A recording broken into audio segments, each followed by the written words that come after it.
probably heard it called the War to End All Wars. It was a conflict on a scale nobody had ever seen, and it left over 20 million people dead. And it all kicked off with a single gunshot. But here's the thing, that shot was just the spark. So how in the world did one event manage to set the entire planet on fire? Let's get into it. This metaphor, this is really the key to understanding World War I. That assassination, that was the matchstick. The real cause was the mountain of dynamite it was thrown at. A whole continent just simmering with tension, just packed with rivalries, basically waiting for any excuse to completely explode. All right, so that's the big question we're tackling, right? We're going to look at the single fatal shot that got everything started. But then we're going to dig deeper and uncover the four huge forces that have been building up for decades, making this whole catastrophe feel almost inevitable. Okay, so let's set the scene. We're in Sarajevo, the capital of Bosnia. At the time, Bosnia was a territory that had been annexed by the massive Austro-Hungarian Empire. On June 28, 1914, the heir to that very empire, Archduke Franz Ferdinand and his wife Sophie, decided to pay the city a visit. It was a decision that would literally change the course of history. The chain of events here is it's almost hard to believe. It's just sheer dumb luck. First, an assassin throws a bomb, but it fails. So the Archduke, trying to do the right thing, changes his whole schedule to go visit the people who got hurt. But then his driver takes a wrong turn, has to stop the car, and by pure unbelievable coincidence, stalls right in front of another assassin who had already given up for the day. It's just this series of improbable moments that leads to the fatal shot. So who was this guy, this second assassin? Was he some kind of master spy, a trained killer? Nope. He was Gavrilo Princip, and he was just 19 years old, a teenager. A student who, with two pulls of a trigger, set in motion a war that would topple empires and completely redraw the map of the world.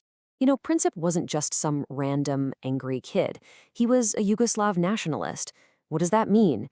It means he and his friends had this dream, this burning passion for a single, independent country for all the South Slavic people, you know, the Serbs, the Croats, the Bosnians. And to them, Archduke Franz Ferdinand was the living symbol of the oppressive empire that stood in the way of that dream. So the assassination itself was a regional crisis. It should have stayed that way, but it didn't. In the weeks that followed, a tangled, rigid web of alliances turned this local conflict into an absolute continental catastrophe. This is where things escalate, and fast. This is the perfect way to see how it all went down. It's just this insane chain reaction. Austria-Hungary blames Serbia and declares war. Russia, seeing itself as the big brother to all Slavic nations, mobilizes its army to protect Serbia. Germany, who's allied with Austria-Hungary, sees that mobilization as a direct threat, so it declares war on Russia. But Russia's got an ally, France, so Germany has to declare war on France too. And to get to France, quickly they invade through neutral Belgium, which forces Great Britain to jump in. And just like that, in a little over a month, all the great powers of Europe were at war. Now, a crazy chain reaction like that can only happen if the conditions are, well, perfect for it. Europe in 1914 wasn't a stable place. It was a powder keg. So let's look at the four big reasons. The actual dynamite that made the whole continent so unbelievably volatile. First up, imperialism. Think of it like a massive global turf war. The big European powers, Britain, France, Germany, were all in this frantic race to grab as much of the world as they could. They were carving up Africa and Asia, hungry for resources, cheap labor, and just plain old national pride. This created this constant state of friction and rivalry, with every empire looking over its shoulder, jealous of what the others had. And of course, to protect those sprawling empires, you need a big military. This gave rise to militarism, this dangerous idea that the true measure of a country's greatness was the size of its army and navy. This thinking fueled a massive arms race, where every nation was desperately trying to outbuild and outspend its rivals. And just look at these numbers, they're insane. In the 4 decades leading up to the war, military spending across the great powers more than quadrupled. Let's be clear, these weren't armies just for defense. These were armies being built to be used. The entire continent was basically armed to the teeth, just waiting for a fight. The third ingredient in this toxic stew was nationalism. And we're not talking about just being proud of your country. This was a much more aggressive, we're better than you kind of belief.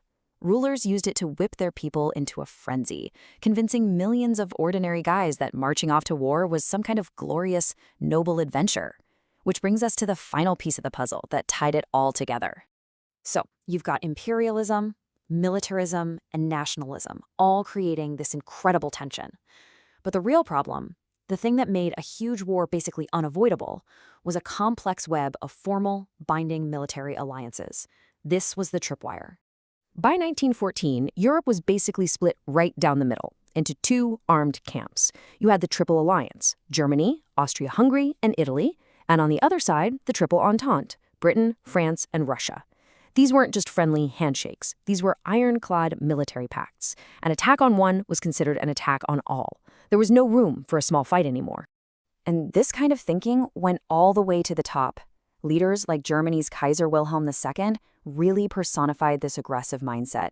He and his military advisors didn't just think war was possible, they thought it was desirable.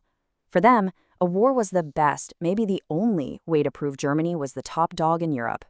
And get this, here's a truly wild piece of trivia. The men in charge of 3 of the main countries about to go to war were literally family. King George V of Britain, Kaiser Wilhelm II of Germany, and Tsar Nicholas II of Russia were all first cousins. So in a strange, tragic way, the war to end all wars was also a gigantic family feud. Okay, so the traditional story, the one written by the winners, pretty much puts all the blame on Germany and Austria-Hungary. But, history is rarely that simple. Was it really all their fault? Let's poke at that idea a little. Look, it's easy to just point the finger at the guys who threw the first punch. But when you dig a little deeper, it starts to look like the Allied powers were far from innocent. We have to ask, could they have done more to stop it? Or, and this is the really uncomfortable question, did some of them secretly want it to happen? Let's just break it down. Russia, they were the first major power to mobilize their giant army, maybe seeing a chance to expand their influence. France, they were terrified of Germany, so they basically gave Russia a secret blank check of their own, encouraging them to be aggressive. And Great Britain?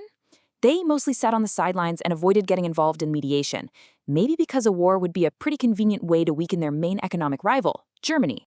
But, and this is a huge but, none of that lets the Central Powers off the hook. Because here's the critical point. Germany was probably the one country that had the power to stop this whole thing before it started. All they had to do was tell their ally, Austria-Hungary, hey, calm down, we don't have your back on this. Instead, they gave them that infamous blank check of unconditional support, pushing them forward knowing full well it would drag the entire continent into a war. Which brings us to one last pretty chilling question. When you look at the whole picture, the rigid alliances, the out-of-control arms race, and leaders on all sides who saw war as a perfectly good tool, was the catastrophe of the Great War really avoidable at all? Or was Europe just a ticking time bomb, and it was always just a matter of who would light the fuse?